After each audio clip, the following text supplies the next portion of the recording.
Today's news. On the hour, sponsored by Facet Wealth. I'm Peter King, live in Orlando. Hurricane Ian has made landfall in southwest Florida. It's a Category 4 storm. National Hurricane Center says it happened at a Barrier Island northwest of Fort Myers. 155-mile-per-hour winds less than an hour ago. CBS's Manuel Bajorquez. The conditions right now are as bad as we have seen so far here in the Fort Myers area. Not only the pounding and relentless winds, but the storm surge. It's the pool area of this hotel. It is now part of the Gulf of Mexico. There is debris in the water. A short time ago, we saw a boat that had gone unmoored floating by, and there is also debris in the air. Some 2 million people were told to leave the Gulf Coast. Those who didn't and find themselves in trouble because of storm surge or power outages are likely out of luck until the storm passes.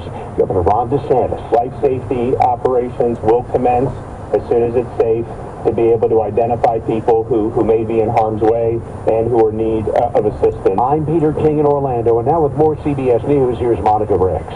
The White House is now explaining why President Biden made a mistake today. The event was focused on hunger, an issue that was championed by the late Congresswoman Jackie Walorski.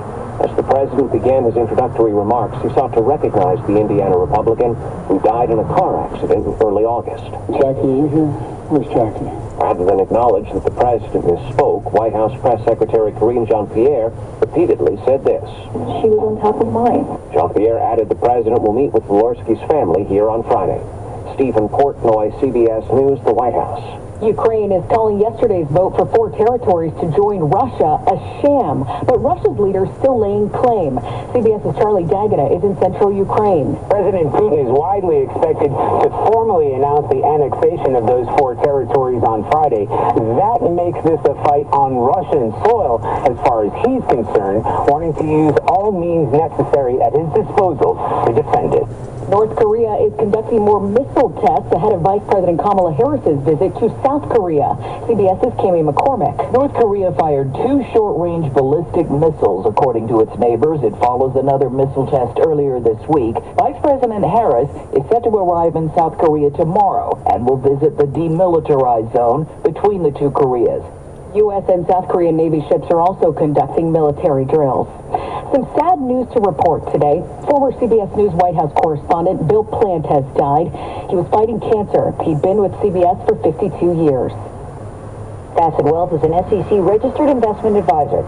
Well, that's today's news. Today's news. I didn't hear any good news, did you? I didn't think so. I guess it's all about perspective. The glass is half full.